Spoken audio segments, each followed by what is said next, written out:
Greetings, D&D players, enthusiasts, and observers alike, and welcome back to Chronicles of Kreath. My name is Emma, and I will be your DM today and every day that this wonderful campaign exists. Now, without further ado, as always, before we start our fourth arc of this campaign, let's go around and reintroduce our lovely players this evening. So, starting to my right, as always, we have the wonderful Rosie. Hi, I'm Rosie, and I play the character Alon from the city of Kreath, or well, captain of the guard. Happy fourth arc, everyone.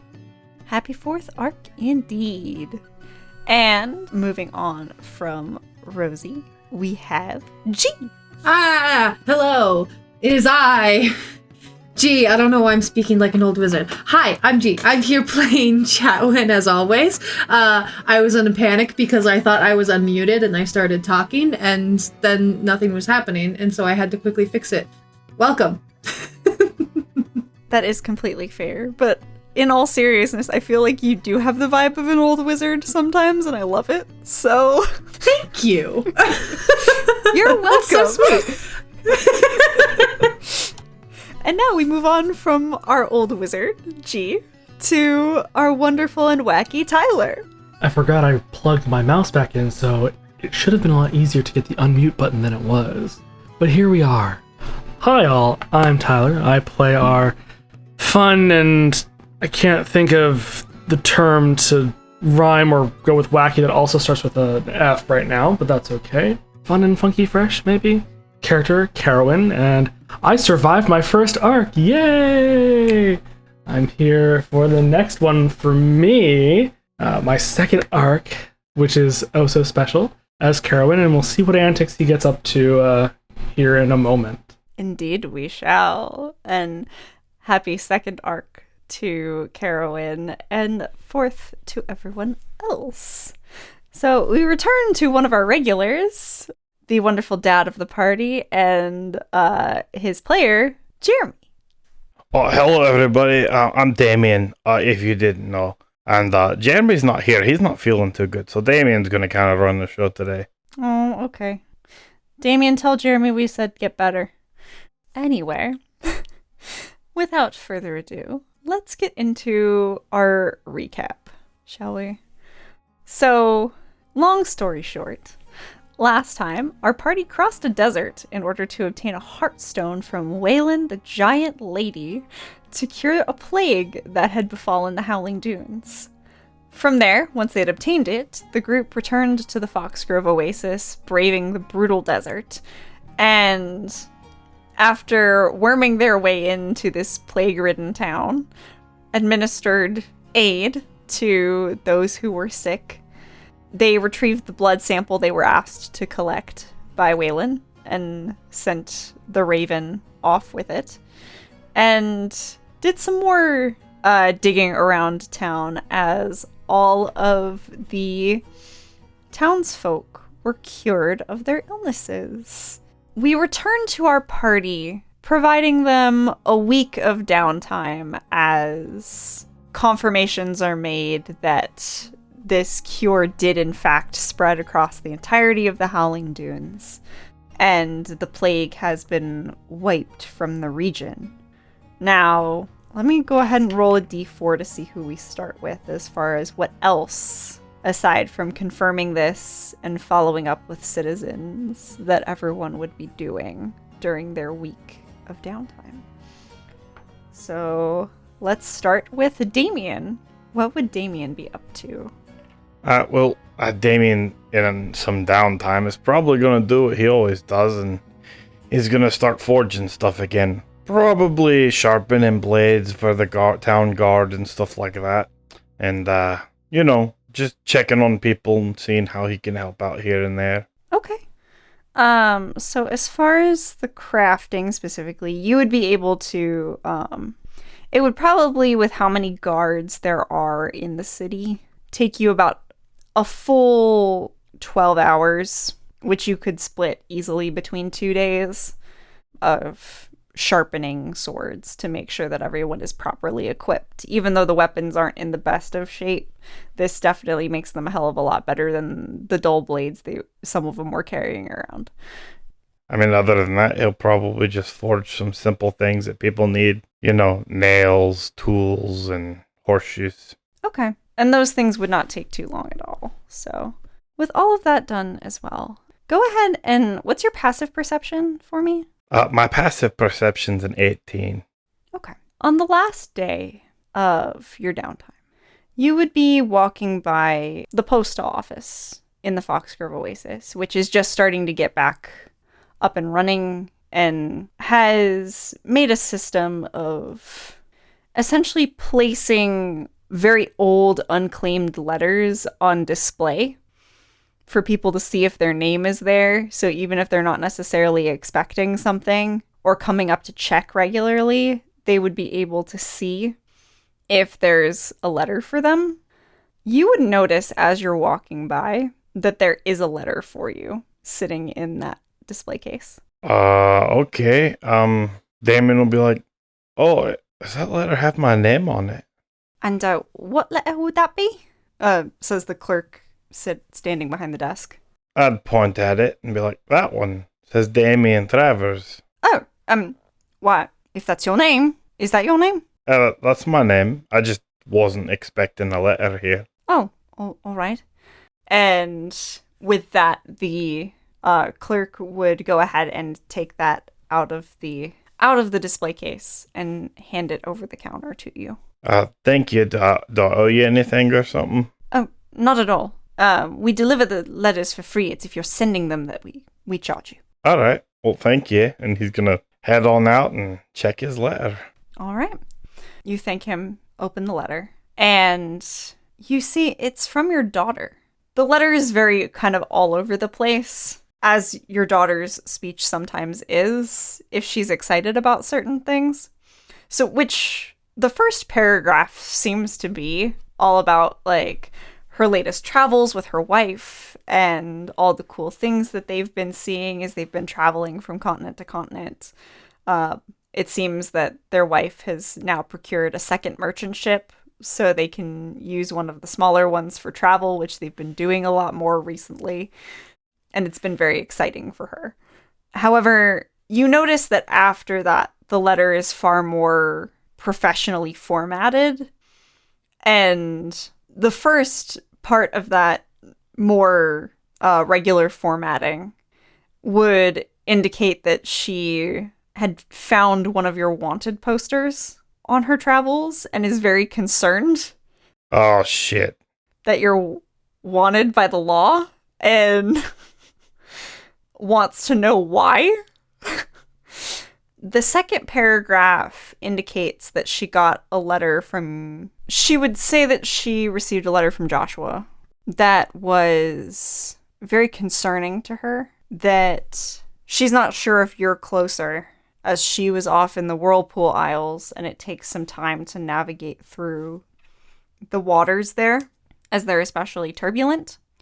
But she received a letter from him about a week ago, stating that he might be in a bit of a pickle with his army that he serves.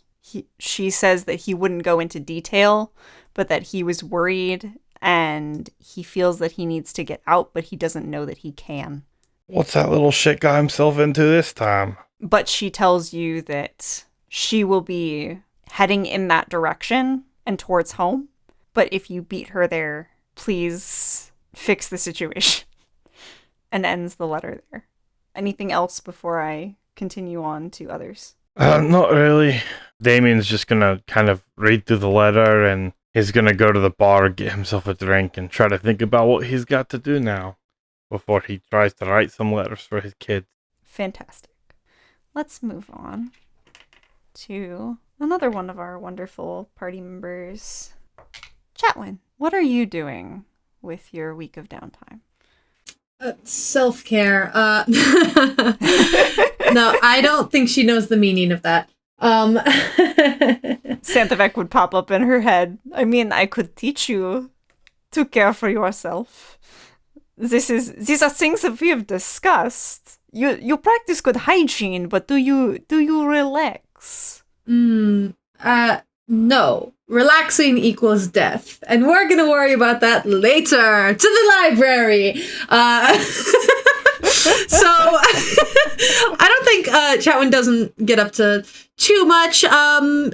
She's always reading and researching and trying to learn more. She likes to learn and read in general, but these days she's trying to learn as much as possible about all kinds of topics that are relevant in their current situation. Anything else about creatures akin to Xanthivek, I suppose? Anything else about necromancy? Anything about her situation, really? I think that's the only thing she would be really researching, is just to see, not really super attached to it, just I'm here, I might as well check and see if they have anything I haven't read before. Nothing really besides that. Just some light reading of, like, a dictionary. Very fair. Go ahead and roll me a quick investigation check to see what you can find. Yeah. Okay, so that's a 10 on the die. Plus 8, so that's 18. 18? Okay. So the only things that you would be able to find in their library, they definitely don't have as impressive of a library as some of the other cities that you've come across. They're more known for trade than they are for knowledge. However, what they do have in their library, the only creatures that you find stories of akin to the ability of Xanthivek, you find in myths and legends. Nothing about any sort of anything that actually exists. And you would find these myths and legends regarding things like Fae, which you already know exist. Jinn, similar to Xanthivek. Dragons, all sorts of crazy creatures. There's nothing really, like, too standing out, or nothing that, like, I haven't already kind of, like, skimmed over before in other libraries. Not necessarily. So the only thing that would stand out to you, I think, is that in you're looking at some of these myths and legends, you tend to avoid a lot of the religious books, not really being attached to a god, but one of the myths and legends about legend books regarding Jinn specifically does reference that there are some that have risen to something akin to God, that were rumored to have risen to something akin to godhood in myths pertaining to the gods, and that they could be referenced in religious texts as they were a prime enemy of a lot of the gods in some senses. Okay. I think reading that this ties back to some, like, religious texts and such with, like, gods and stuff. Chatwin tries her best not to, like, yeah, alright, it's okay. Just the biggest hater of all godhood and divinity, and it's just like, ugh, you just put that in there so people would read your books. Okay, fine. But okay, yeah, I'll take note of that. Okay. Beautiful. Yeah. Anything else you would like to explore? Nothing really besides some light reading and sitting in dark rooms. I think that's about how she spends her time. Fantastic. During that week of time, two things would happen. You would at some point sit down and Xanthivek would... You've learned to ignore her by now, but she would at some point sit down and say, I know you're ignoring me, Chatwin, but I do think a serious conversation is in order. I think when that voice intrudes on my quiet time, I let it hang in the air for a few seconds just to be a little bit of a bitch about it. Before finally slowly sitting up and closing the book I was reading and slowly setting it aside, taking my sweet time to okay, alright. Oh, stretch out a bit. Loosen up those shoulders. Okay. This is really very petty of you, Chatwin. Normally I would be proud, but since you're using it against me, I can't say that I am at the moment. Oh, I needed to stretch. I was sitting so still for so long. Oh, so I'm gonna take a second. Oh, okay. You're All dead. right. Your bones are going to be stiff. They shouldn't be moving. Yeah, I know. The point is that I don't have to do it, and that it's all of this is point. What is it? Well, you see, we have a problem. Oh, Remember that conversation we had a while ago about how I was getting restless? And I would soon be allowed to crush a certain arcanist. And now that hasn't happened. And now we're lazing around in some fucking town for no reason. And I have not been let out in months. This is a problem. oh, is it? It is.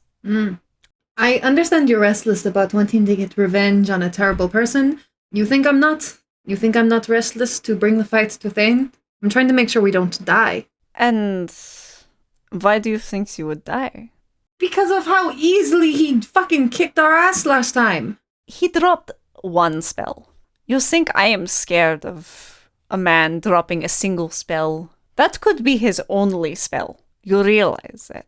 You all simply played chicken and decided that because he dropped one spell that could cause major harm, that you should run and scream and cry. You're so oversimplifying what happened. But okay, we're not going to talk about that bit.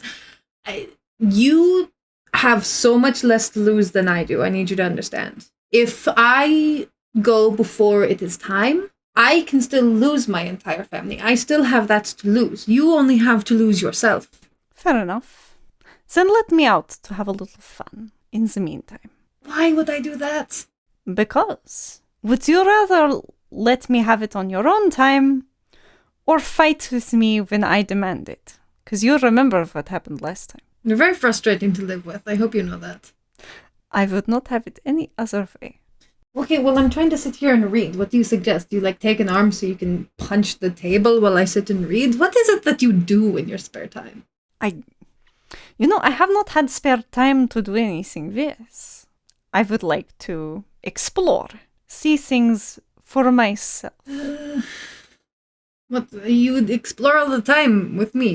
You remember what it was like taking the back seat, right? You don't see things the same way. Mm-hmm. And not having control, well, let's just say I want to find a little fun that maybe you aren't looking for. When you say it like that, it does put me on edge because I don't like the idea, but I know it's sort of like a dual occupancy situation with us, and it's an interesting situation that nobody can really speak on too much, but I don't like the idea of things happening to my body without me really knowing about them. Like, I would sort of be essentially unconscious for this duration. And I'm not saying you would do anything bad. I'm worried about what you might do to other people. And then it would be my hands doing it. This is fair, but you're also already wanted. So... Right, so we don't need to make that worse. But you have nothing to lose in that case. I have so much to lose. Have we not?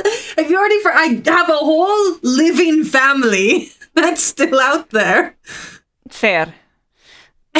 See, this is all weird for me. I don't care about my family. I killed my family. Yeah. It's okay. They tried to betray me, so I slew them. Great. Okay. Thank you for that. I have no concept of loyalty to family. Okay. Great. Glad we have that. Look, I can't say that I don't understand your frustrations. I mean, there's no nice way to say it. I don't think either of us entirely trust each other, and I don't think we ever will. I mean, we've been doing this for years, so probably not. How about this? You find me something entertaining, and you let me out. You choose what it is. You choose what I do. I just want control for the duration of that task. And it can't be sitting in a library and reading. I just thought of something that I sort of hate, but I think you might be into. Problem is, it's something that... Well, no, because where are we gonna find water? Well, this is an oasis. I think they got the fountain working, didn't they? So my thought is, so here's the thing. Clearly, there's an aversion to swimming deep water with me. Understandably so. I never went cliff diving before. Ilya always told me that it was very fun. I never did it when I was growing up on the Isle.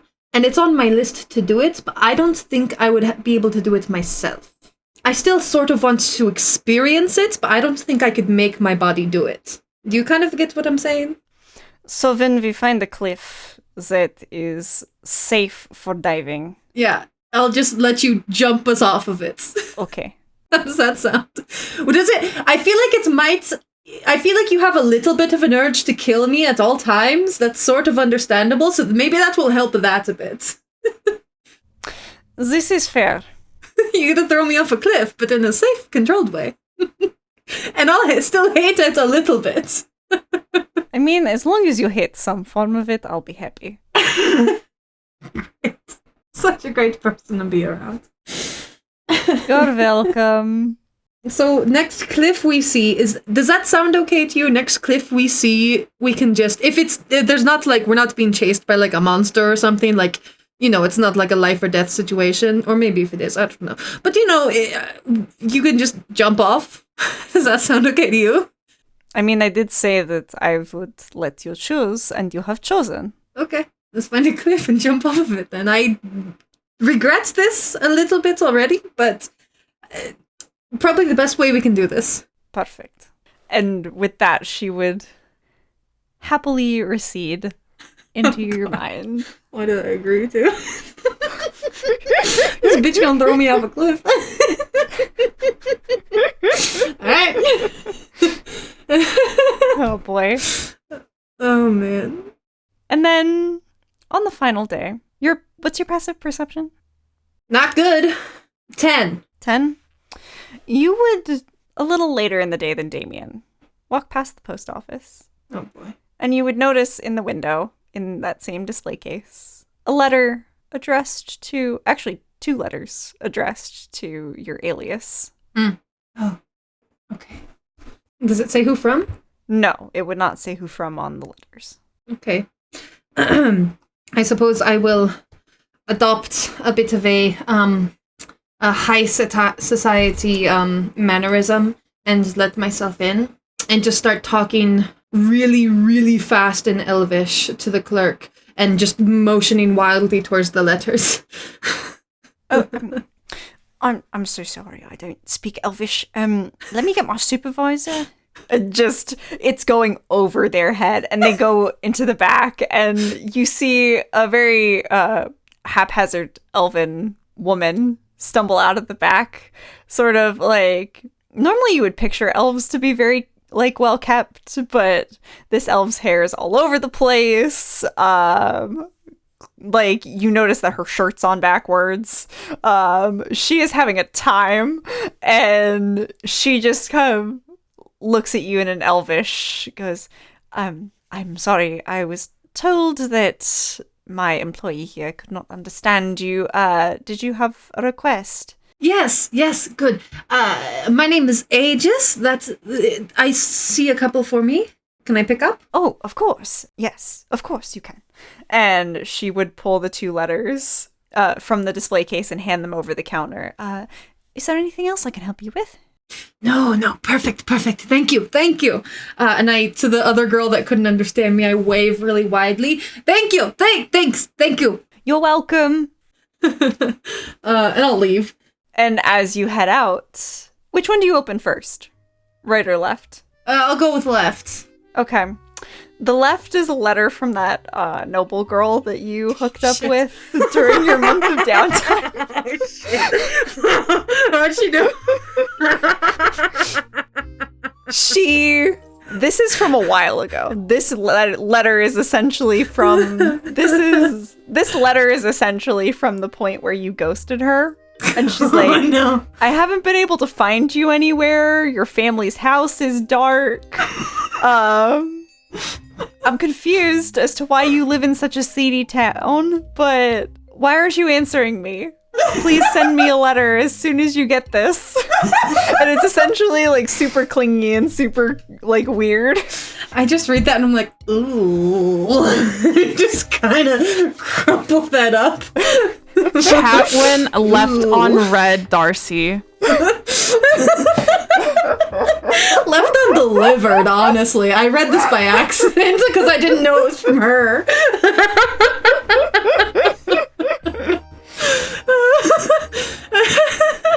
Oh my god. Yeah, I just kind of... That's a problem I'm just going to ignore until it goes away. I'm gonna just kind of toss it.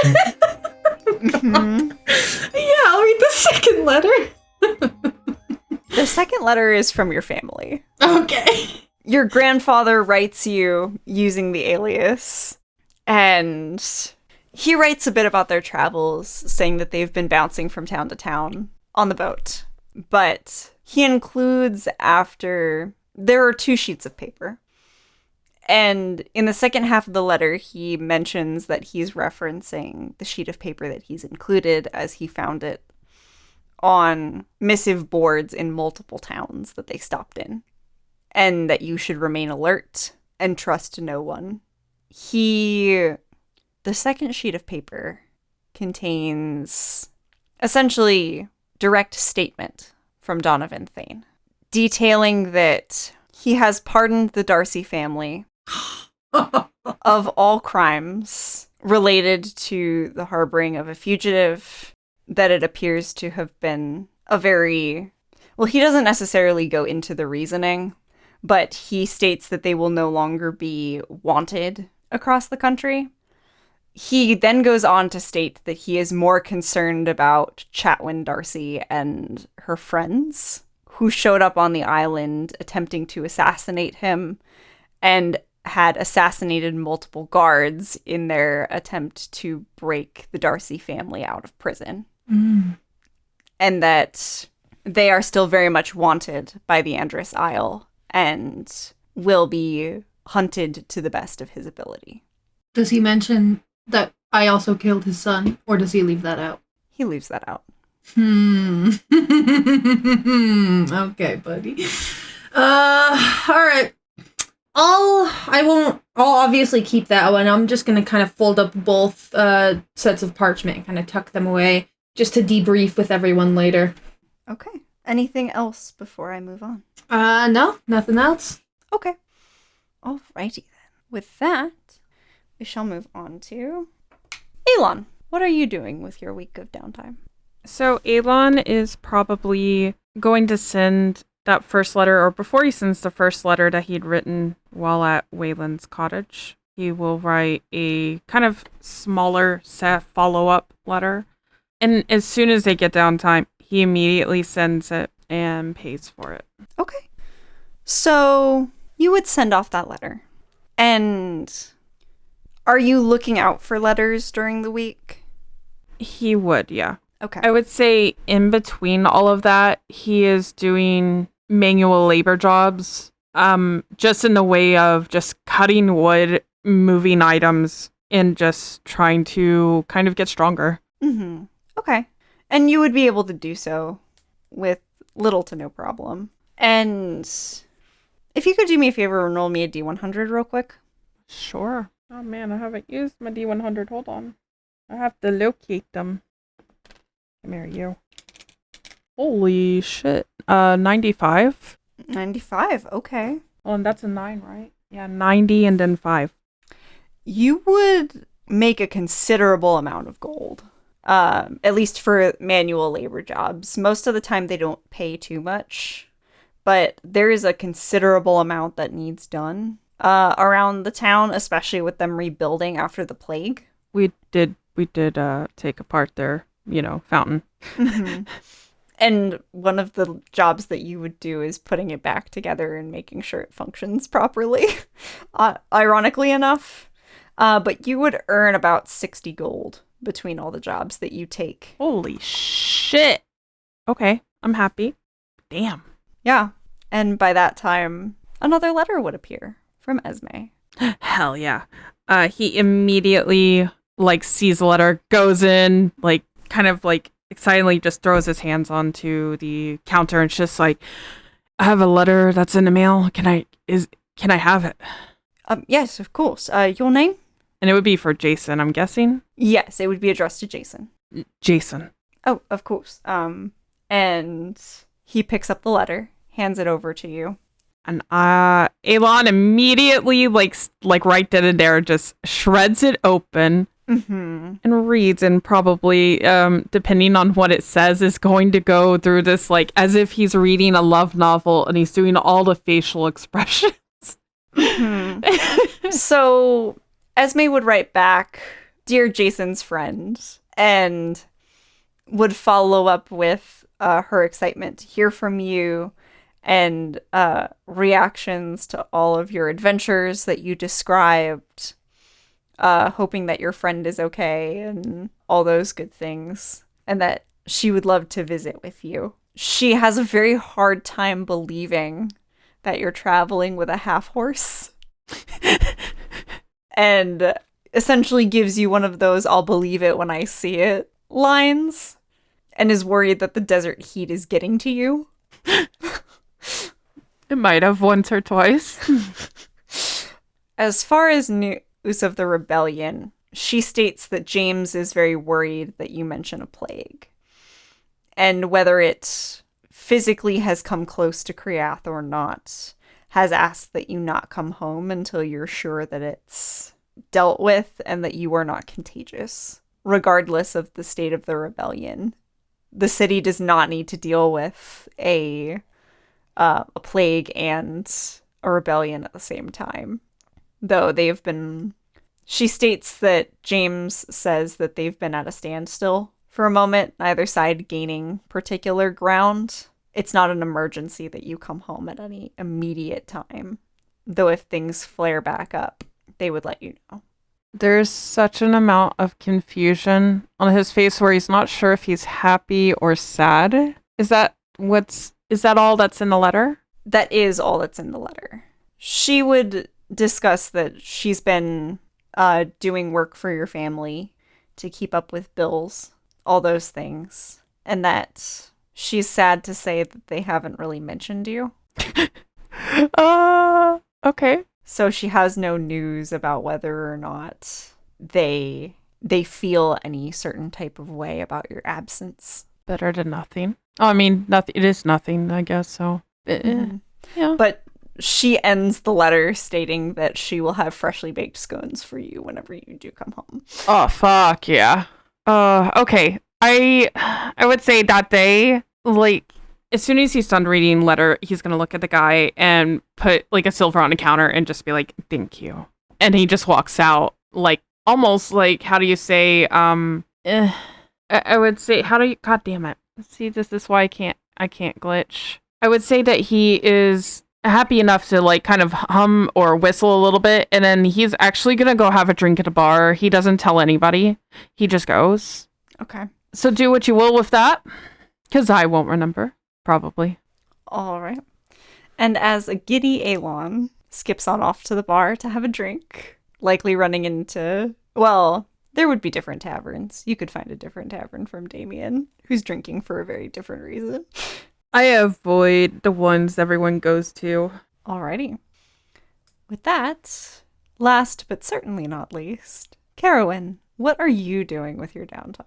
Oh, okay. What is he doing? What am I doing? So, all things considered, Kerwin feels like he has perhaps more free time than everyone else in the sense that, he feels like along for the ride in a lot of ways. And, most of his ties are in the Fey realm. So essentially he would go and he would document and chronicle what he was working on, or rather what their adventures have been up to that point. And so he would be documenting that, recording that in his little journal. And since others were kind of doing their thing, I think what he would do during the week is kind of just pal around with some of them and some of their journeys and what they were doing. So for example, when Damien was working on some of his crafting, he might oversee that, help him out a little bit, just kind of investigate to see how that works. Then when Chatwin's exploring the library, because she just oh so loves books, he might tag along with her here and there just to see what, look at more kind of material plane structures and literature and things like that. And then with, Aelon kind of, well, I guess he would kind of be looking for Aelon to just kind of get to know Aelon a bit better too, since Aliana spoke so highly of him. And, Aelon was doing certain manual labor around town, so he might help Aelon out with some of those things. So kind of personally, individually, away from everyone, he might just be writing some of his reports and kind of thinking about the Feywilds a little bit. Okay. If you're specifically looking to sort of pal around with people and bond a little more, I suppose, are there any specific conversations you're wanting to have? Okay, all right. So I guess he might first start off with Damien, because he actually first met Damien in general. So, because I think that, when they were talking and, previously as a group, they had mentioned kind of some concerns about his family. So I think Karen might ask Damien a little bit about his family. Alrighty. You sit down and ask this question. Damien, I'd assume you'd recount. Oh yeah, Damien would talk about how his son was just a little troublemaker, always running around. His daughter was always so much better. She was always like tidy. She helped out his wife all the time. And then his son eventually joined the army, and that straightened him right up. And his daughter then gave him the scare of his life when she brought a girl home saying she was going to marry her. Oh man, that was not in his plans at all. But his wife convinced him that you can't really fight love. You love who you love. And then he would explain how his wife died, and he'd get really quiet at that and be like, a lot has happened since then. I spent a lot of time drinking, but I would say that everyone I've met and everything I've done have helped tremendously with that. So Carowin would be kind of, I guess, looking at him while he's working and while they're interacting, kind of just maybe helping out here and there with smaller things so as to not get in his way, as I suppose physically he's already pretty much in everyone's way all the time. He would work to try and not be in his way as much as possible. And he would kind of comment, like, "Thank you for telling me about your family. I am sorry to hear about the passing of your wife. As you know, Fae live much, much longer. However, we try to honor life in a very similar way, and I think we have a lot of similarities there.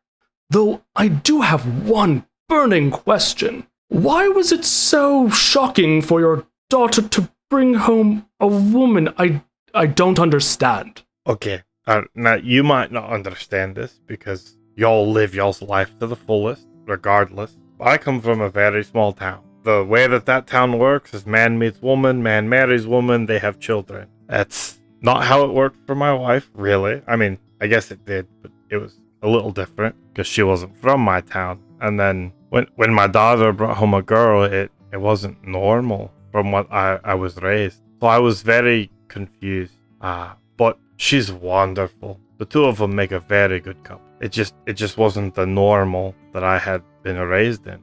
I see. So is this customary for only your little village or larger groups? Because that just seems so peculiar. I mean, all things considered, and he kind of gestures to himself, we, I guess, don't get hung up on the same things. I honestly don't know. I've kind of just, I've stuck to the way my wife put it. Love is love. You love who you love. So I never really thought to question people if that's how things are.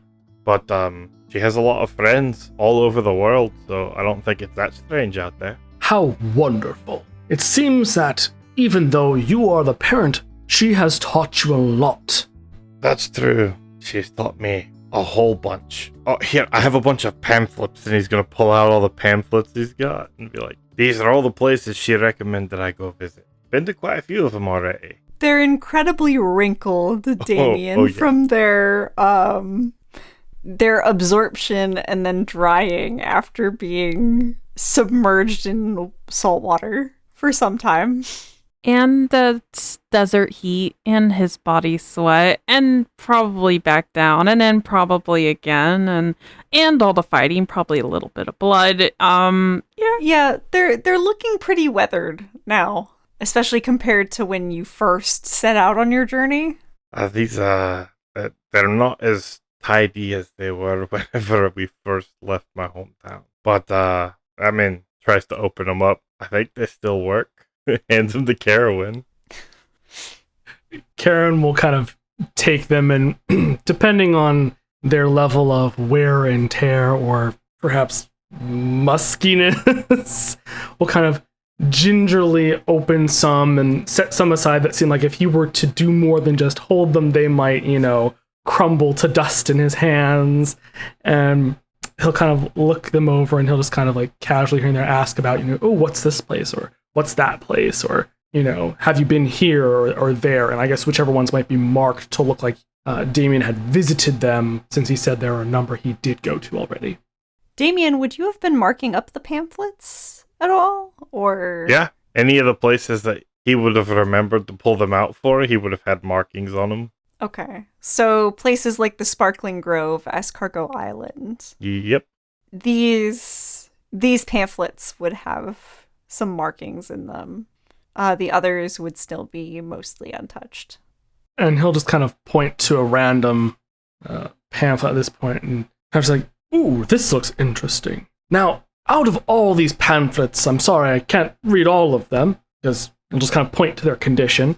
What is the one place you've wanted to go the most that you have yet to see? I don't know, really. I've kind of just been enjoying the places we go as we go. Ah, a kindred spirit, then. I have a question, Emma. Can I use mending on these pamphlets at all? Let me look at the spell wording. Hang on. The spell repairs a single break or tear in an object you touch, such as broken chain link, torn cloak, or leaking wineskin. As long as the break or tear is no larger than 1 foot in any dimension, you mend it, leaving no trace of the former damage. Based off that wording, there aren't necessarily, there are tears in some of the pamphlets that you could fix easily. The problem is more the ones that have extensive water damage. Those are things that you can't fix. But the rips and tears you could easily fix with mending, yes. Well, if I need a new pamphlet, I could just have Chatwin make one for me, because she recorded most of them, I'm pretty sure. She took them all from me for a while. That's right, she did. That she did. Ooh, well, I'm looking to talk to Chapman a bit more anyway, so I'm sure I can suggest this to her at some point if you don't beat me to it. Sure, I still got quite a bit of work to do here. And I guess in that case, with Damien, he'll kind of just continue to help Damien out because this is a week, so I guess he's gonna try and maybe do one person a week-ish. So I guess his first day will be with Damien, learning more about Damien and helping him out a bit. Okay. And then I guess he'll kind of roll on over to Chatwin on one of her book trips, or library trips. All right. It is definitely a tight squeeze for you in their library, but you would manage to find her among the stacks of books.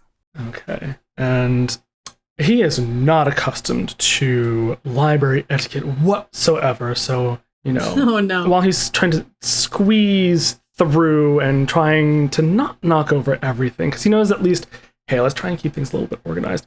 He's going to kind of see Chatwin in the pile of books, and he's just going to very boisterously say, Chatwin, my friend, there you are. What? What are you doing? What are you doing? Am I not supposed to be speaking? Are we in danger? Is that why we're whispering? No. Carol. Where did you come from? How did you get in here? No, nothing. Okay, come sit down. I came in as I always come in, through the window. And he'll point to a nearby window. That window is so small. How did you do that? It's truly so small. I don't think it was meant. Okay, come sit down. He's gonna try and sit. Is there enough space for him to sit? Sit by the table? The only place that you could really sit is squeezing yourself beside the table and between that and the stack of books behind it. There are no centaur-sized seats in this library. Honestly, discrimination. We need to write a letter to the representative here, to our representatives. We need centaur accessibility in this library. Yeah, we need it. This library is not accessible. Centaur rights are material plane rights. There you go. There we go. Centaur rights are material plane rights. There we go. More merch. Hey. Put it on a shirt, someone. Yeah. That needs to be on a shirt, yes. Someone put it on a shirt. So yeah, he'll kind of like try and squeeze his it's either what, haunches or withers or named horse parts to be able to kind of like sit down. So he's a bit down, but his torso is still kind of like above table height, which, I mean, if you can't see it, it's going to look really awkward, I suppose. But Yeah. he will do that. So Okay, what is something wrong? What's going on? Why are you in here yelling? oh well, and he'll still kind of have the hushed tone, I guess, because Chapman told him to shush. Like, well, nothing is wrong. I'm just going. Like, as we seem to be not really going anywhere yet, I'm just kind of going around and learning more about you. As Aliana told me only so much, so I want to get to know everyone a little bit more. I hung out with Damien yesterday, learned about his family. Oh, and yes, and he'll kind of like rifle in his packet or his sack, and he'll just kind of pop out these very crumpled and water damaged pamphlets, and he'll say, so Damien was telling me about these pamphlets, and some of them were damaged, but he suggested that you might be able to either repair them or reproduce them because you had a hold of them.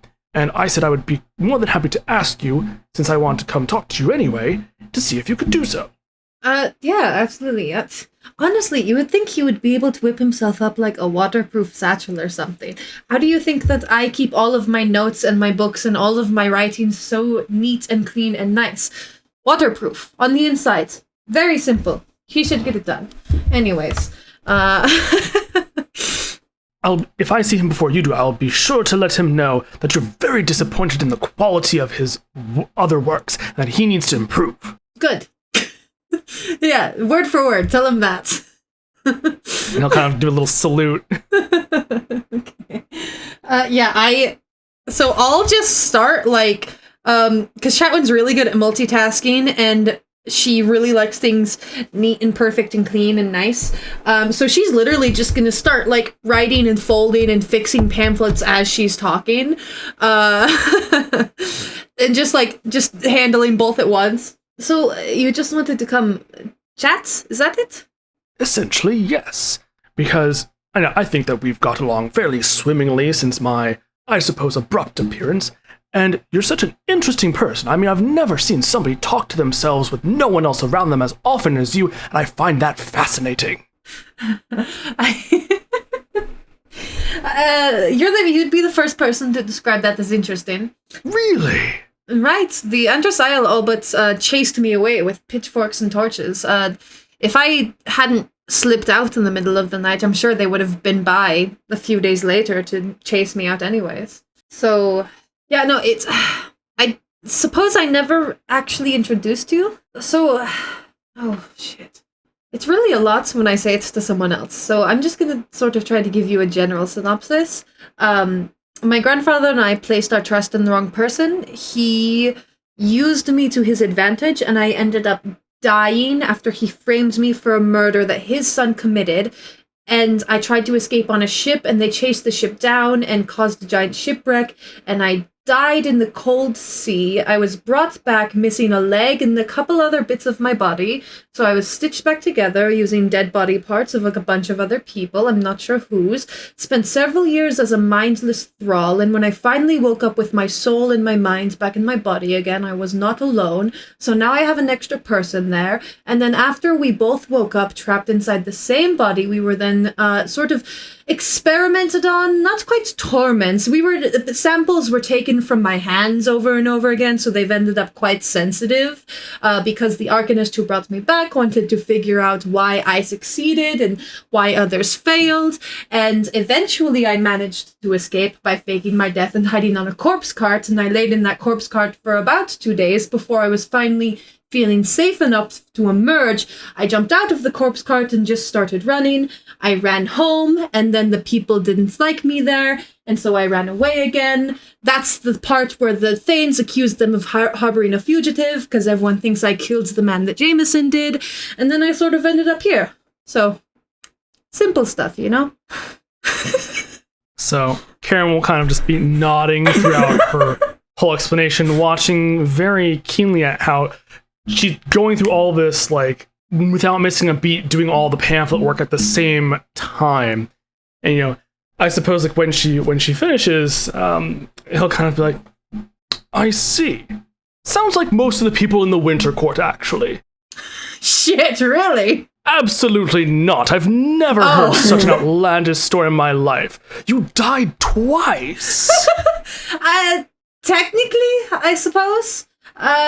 Yeah, there was the drowning, and then I was sort of living as like an undead thrall for a while. You know how there are some spells out there that bring back corpses to serve you, but they're not really back to life, like the people that they were before. I was essentially that for a couple years. And then I finally did come back after a couple years of that, and I wasn't alone at that point. What do you... I was kind of be thinking a little bit. I was like, not alone. I mean, I guess you're not alone. You've got Elon, you've got Damien. I mean, you've got your family. Love them all. They're amazing. Your grandfather is very good at cards, especially for someone so young. And, but it sounds like you mean someone else. Have you... Does the rest of the party know them? Have they been introduced? Not introduced. They know that there's an evil creature of magic and darkness and who craves violence and revenge living in my skull.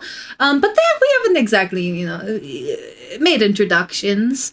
It's a complicated relationship. I sort of agreed to let her throw me off a cliff the next one we see. And then she's going to help me destroy Donovan Thane. And then I will help her destroy the Arcanist, and then we're just gonna sort of go from there. I'll kind of just nod and be like, is the cliff thing safe? I hope. I mean, you said you survived drowning and you were basically seemed to be unable to die, so I guess it doesn't matter. Do we need spare body parts, though? No. Like... I mean, I don't plan on losing any more limbs, but theoretically, we could just sort of put a new one on if I lost one, which is horrible to say. So I point to my leg and kind of motion to like the mid-thigh. From right here down, this actually is not my leg. I'm not sure whose it is. It was just sort of a spare leg that the necromancer had lying around. And I guess it matched close enough. So this is the one I got. Yeah, I mean, I don't need to breathe or eat or drink or sleep or anything like that, really. If I just sort of sat stagnant in a corner for 200 years, I'd probably be fine. A little light bulb is going to go off for Carowin. Who like, that's why you were so willing to give that very large woman your leg. You get it now? Look, fascinating. Because this isn't technically mine. So if I said I will give you mine, she can have the one at the bottom of the ocean for all I care, or wherever it is. Because this one isn't mine. That's why I was okay with it. Karen will kind of like leaning closer to the table and be like, "That's so clever. I love it." I tried to pick up a few things in sort of trickery and wordplay and very specific wording when making deals. We only spent a very short time in the Feywild, but I like to think that I picked up a few things. Yes, the way you reacted to to Damien wanting to give up his name, I think, means you've learned at least one very, very valuable lesson from the Feywilds. That actually reminds me, I probably should tell Damien, again, don't do that. Don't. Don't do that. No. Don't do that. Please don't do that. If he ever comes back to the Feywild, never, ever, ever do that. Oh, goodness. Yeah, I didn't even introduce myself as Chatwin when I was in there. I was going by my middle name for a while. Smart. Yeah. Very smart. Yeah. So, yeah. So that's why when you say interesting, it's it's unexpected because of course, when I was younger, people would always say things like, "Oh, that's a gifted child, so smart. You're going to, do things you say when to a younger child who's discovering a new talent."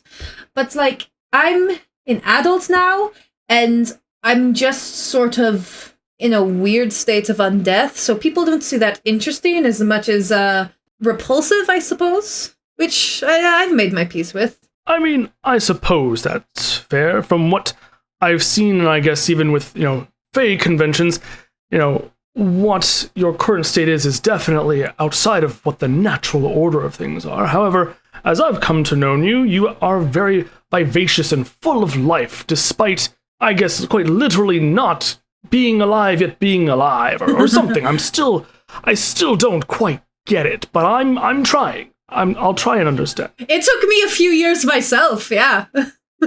But he'll just kind of lean back, I guess, because he was leaning forward, he'll lean back a bit, and he'll just say, and besides, I mean, I haven't spent this much time in the material plane before, so I guess my perspective on interesting is a little bit different than most. I mean, I have yet to see another horse with a human half.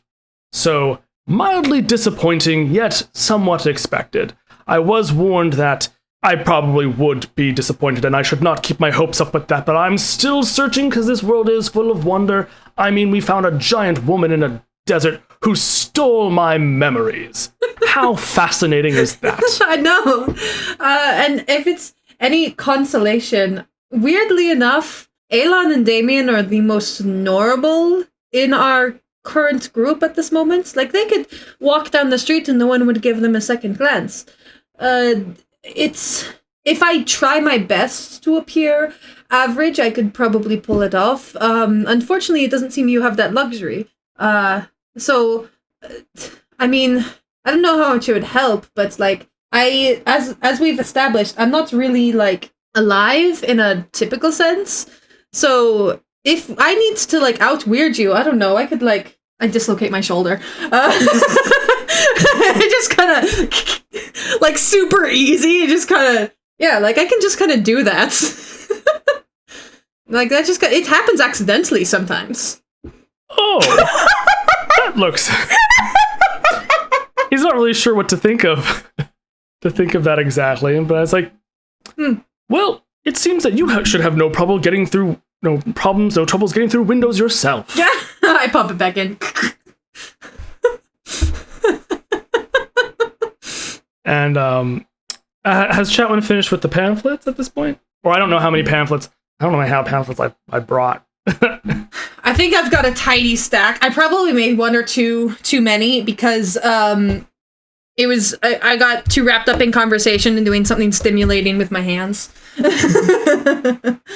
I mean, Karen would kind of take the duplicates to kind of look at over for himself, and then he'd take the other ones that are not duplicates, I guess, to give back to Damien. Mm-hmm.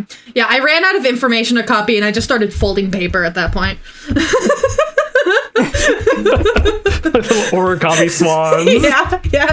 It's just doing something with my hands at that point. And he'll kind of have like one final-ish question for Chatwin, and kind of like, I noticed that you like books and libraries, and I guess that has a lot with what you've done in the past and things like that. In a place like this, which, I mean, I'm not sure what humans, more material plane standards are for these libraries. What kind of information are you looking for here? Maybe I could help.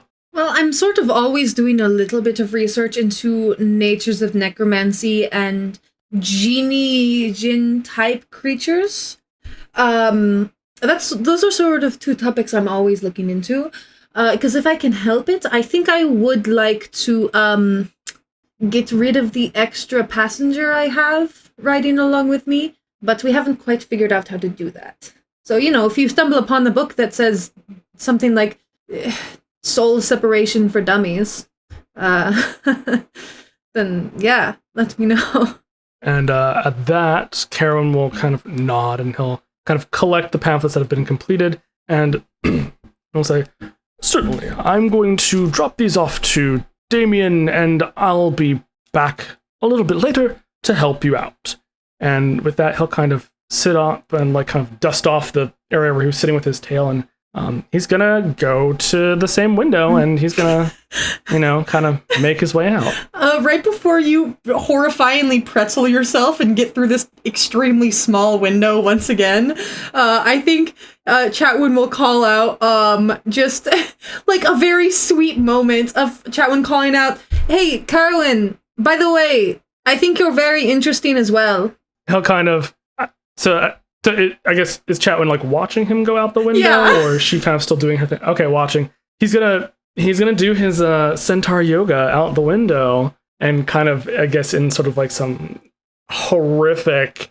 seemingly horrifically like rubbery way, maneuver himself through this seemingly far too small window. Once he gets out on the other side, he'll kind of like do a cheerful little wave and say, "Thank you. I appreciate that greatly. I'll be back. Though I suppose next time," and he'll kind of like look, see maybe a few people outside being potentially horrified at this centaur creature coming out of a very smallish window.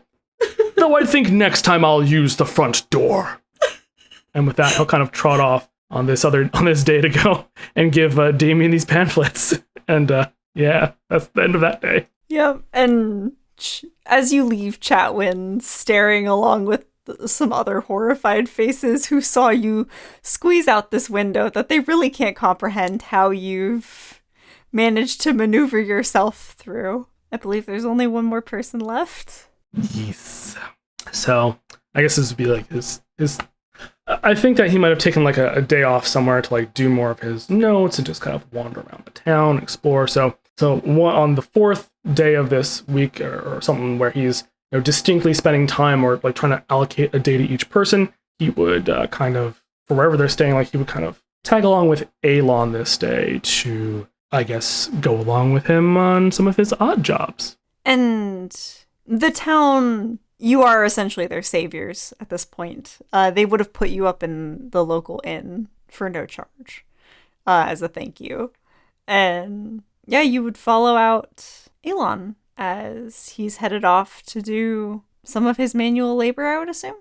I would assume as well. So I'm trotting along with Alon, and of course, in true Carowin fashion, he would have offered to give Alon a ride, which I'm assuming Alon, as politely as Alon could, refuse.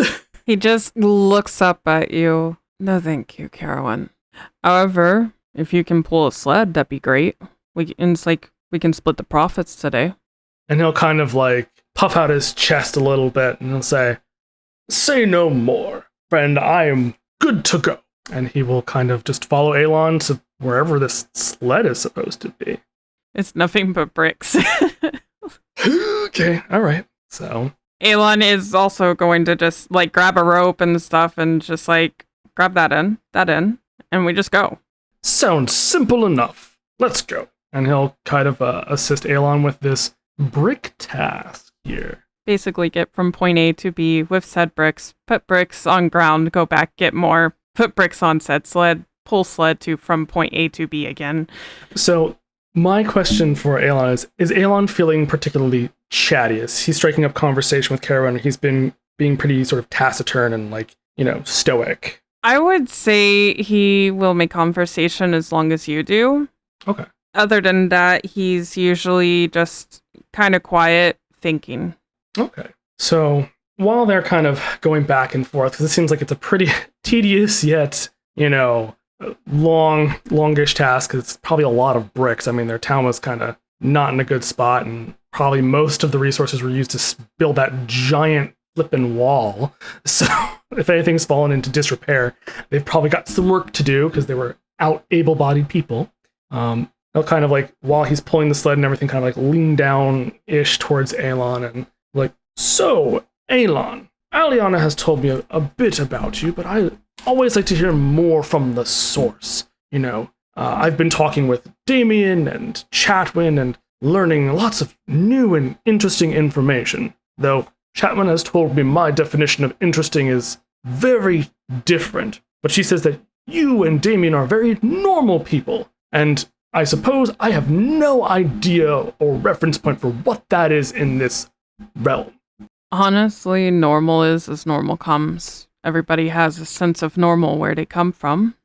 So at this point, I feel very normal in doing what we're doing. Where I come from, I realize now it's not normal. Where you come from is not normal. Is that what you mean? Where I come from, we see everything there as normal. But outside of it, it is not normal to everyone else. Much like your experience. Everything is not normal to you here. This is true. You come from a place called... He's going to try and think. He's like, okay, how'd this go? I was like, Kriath. Kriath. Yes. Aliana has told me some stories, but I'm sure you have many more. While we're doing some of this work, do you mind telling me more about your hometown? Kriath is by the mountains. Think of it like a giant circle, and each area in that circle is its own somewhat culture and people. The inner circle is the rich and nobility. In the very center is the council that has all of those different nobilities as their leaders, and they rule over the city together. The outside, or what we call it, the outer circle, is filled with those who can't live on the inner circle. I see. And while Aelon is saying that, he's kind of like trying to, in the air, or like visualize what Kriath looks like. And like, when you say those who are on the outer circle cannot make it or survive on the inner circle, it sounds like there's a lot of disparity then, yes? A little bit, yeah. What I am, he touches his ears. He's like, I am a half-elf. Only humans and only elves can be on the inner. I am an accident. Would Aelon have repaired his wax ears, or... Nope. Okay, alright. Hit me in my pride, man. He would not be wearing his ears at this time. Oh, geez. Okay, alright. And, okay, so Karen notices that, and, okay. So, I see. So, if you are someone who is not supposed to be, how did something so magical or miraculous happen? Great question. Not sure if I honestly want to know. I see. Well, and he'll kind of like clap the back of Aelon's back, trying not to do it too hard. Then he will kind of clap the back of Aelon's back a little bit, and he will kind of say, well, regardless, I'm glad you are here. Whether you were supposed to be or not, you are, and for that I am thankful. Thank you. And I have a question for you. A few. Certainly. I'm going to guess summer court? Yes. That makes sense. Your bravado feels very summer-like, cheery, happy, active. The window thing you do is creepy beyond compare, but... And then how are you...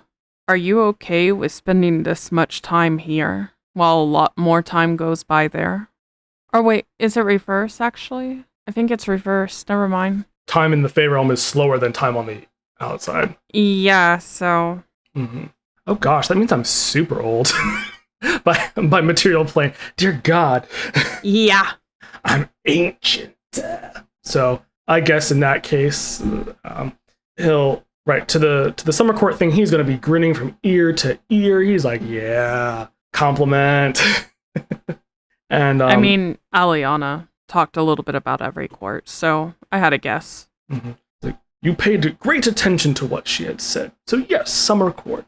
And while I'm not quite as used to remaining in one realm as often with my line of work, and I'm not sure how much Aliana might have said about my line of work, and he'll kind of go into explaining a little bit about being kind of it's like rescue ranger type person, and he will kind of go into some of that. And then he'll continue with, while I am not used to staying in such a realm for so long, I'm very appreciative of this time, because not only do I get to spend time with such fascinating people such as yourself, and Chatwin, and Damien, I get to actually spend time and indulge in the realm where I'm in. Usually I'm in and out as fast as possible.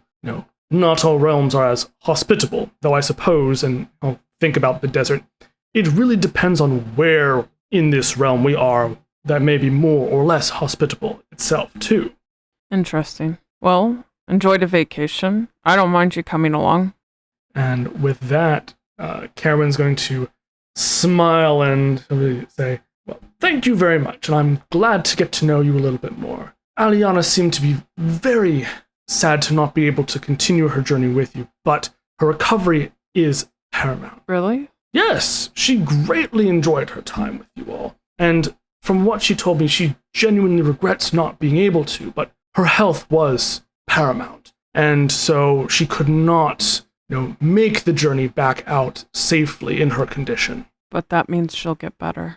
Yes, our courts, while they are separate, we are still a community, and certainly we want ours, with everything that happened previously, we're being a bit more mindful of one another, I would hope. Though time operates a bit differently between this realm and ours, so while what seems to happen, very quickly here is, I suppose, a very short period of time there and vice versa. It's all sometimes a bit confusing to me, even. I mean, no worries. As long as she's getting better, that's all that matters. So I was more worried that she would honestly hate me for what I did, but I'm glad that you got her out. And unfortunately, you've been a great help, actually. He's gonna kind of look puzzled at saying, unfortunately, he's been a great help, but he'll kind of just shrug it off and, well, that's what I'm here for. When Aliana requested that I, be up to this task, I was more than happy to take on the role, the position. We've been friends for a long while. I suppose, and he'll just kind of be counting on his fingers and things, it's just been a very long time. Yeah. So, and Carowin's actually going to be quite pleased at this conversation because he feels like this is the most conversation he's gotten out of Aelon and the most warmth, I suppose, out of Aelon that he's been able to get. So he's inside, real happy. So with that, he's just going to kind of carry on and continue the task with Aelon. And if you want, I'll say I give him 10 gold out of that. Alrighty. So I'll minus 10 gold from me. Okay. Yeah. Carowin, you would continue the menial tasks with Aelon for the majority of the day. Both of you tired and sweaty by the end. And Aelon hands you 10 gold. Okay, I take the gold. Yay, money. Even though I'm not sure of the value quite as much here. Very fair. Alrighty. And with that, that's all the specific things you wanted to do with your thing, correct? Yes, I know it was a lot. I was like, he's got to learn so much. You are fine. Yay for learning about characters. But at the end of your week, you two would pass by the post office. What's your passive perception? It is 13. With a 13, you would spot your name in the display case on a letter. That is going to be somewhat disturbing. There's a very limited number of anyone who should know that he is here, so he's going to kind of... Does it look like anyone's around? It's midday, so it's been fairly busy at this point. Midday pushing to early afternoon area. So the streets have people passing back and forth, but this is at the post office, so you would see that there are a couple people that have gone in and have picked up parcels and letters and things. Okay. Well, all right. Some red flags are going off for Karen. He's like, this is not good. There's either this is very sensitive or there's something that's not right. Because again, he's like, people shouldn't really know that he's here, let alone know him by him. So he's gonna try and sneak his way through and just kind of pluck the letter. Okay, make me a stealth check. Alrighty. As the giant centaur of the party. 28. 28? Okay. Wow. Even with heavy armor. Yeah. So you stand there for a moment, thinking about whether or not you actually want to talk to the clerk about this. And then you watch as this group of 3 Goliaths saunter up into the post office. And they're loud and they're boisterous and they give you the perfect distraction for you to slip in completely unnoticed and pluck this letter without the stammering clerk even noticing that you're there. Nice. I'm gonna like super stealthy, just like trot up next to it while this clerk is very distraught over this boisterous crowd of these trio of Goliaths, and just kind of like reach my hand into the case, find my name, just swoop, and then I'm just gonna kind of on out of there and kind of hide around the side of the building. Okay. Like in an alley side of the building? Yeah, I guess an alley would be, yeah, an alley. Okay. So you duck around to the nearby alley. Are you opening the letter? I'm going to check to see if there's anyone around first. Go ahead and roll me a perception check. Ooh, so that's a nat 1. Oofta! There is no one in the immediate vicinity that you can see. Coast is clear, buddy boy! Woo! Okay, well then I'm just going to go ahead and open it. Alrighty. And God.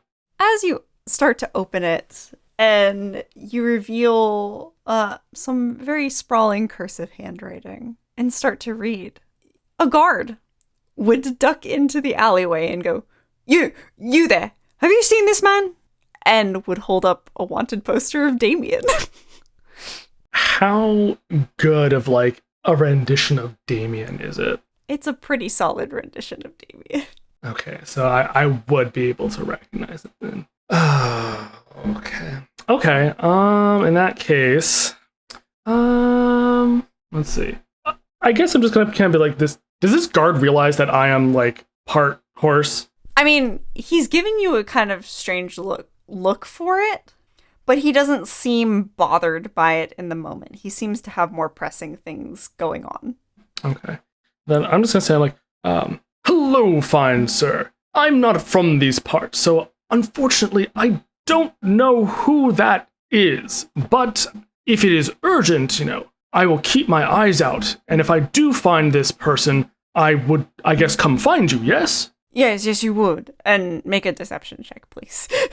Oh no. Okay, here we go. Come on. 15. 15, okay. He kind of looks at you for a moment and is like, yeah, isn't that what your police do or whatever? He's a dangerous criminal. We need to apprehend him, and we've gotten reports that he's been spotted near here. Oh my. That does sound very scary. Well, I will be sure to report any odd sightings, especially of this individual. Where can I find you in case I do find this person? Well, we have a guardhouse, right? And he sort of motions for you to duck out of the alley and points out down towards City Hall. There's a building just next to it that has a sword and shield insignia symbolizing the guard. All right. I will kindly thank that individual and kind of like mimicking what he's seen, like salute the officer, however that looks in this town or world or what have you. And is the guard gonna kind of just go off and continue searching? Yeah, so he would just tell you, like, make sure you keep your eye out, and if you see him, go report it. Otherwise there could be trouble. Yes, sir. And he will salute, and he'll kind of make his way back, I guess, he doesn't know where anyone is, so he's going to make his way back, I guess, to where they were staying to see if Damien is there, to let him know that, and also to read the letter.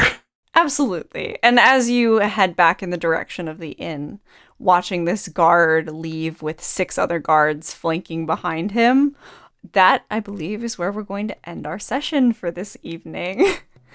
Thank you all so much for listening. I hope you enjoyed our shenanigans. If you did, please be sure to subscribe to the podcast and make sure you don't miss anything. Or if you want to keep up with updates without subscribing to the podcast, then that makes me sad. But if you must, then we also have our social media platforms. We are on Facebook, Instagram, TikTok, and YouTube as Tabletop Tail Spinners. All one word and lowercase for many. And we also now have a Discord server. So if you wanted to do things like chat with the cast, let us know what your favorite moments from the show are, and get live notifications every time a new episode goes live, then make sure you jump in that Discord so that you can find out the latest in everything that we're working on, because we also have more than just Chronicles of Griath cooking up. So we are super excited to release some new podcasts to you under Tabletop Tail Spinners Network. And in the meantime, we hope you join us back here next time for some more of our Crazy Parties shenanigans. Thank you all for listening again, and we will see you next time. Bye! Bye. Ta-ta. Bye.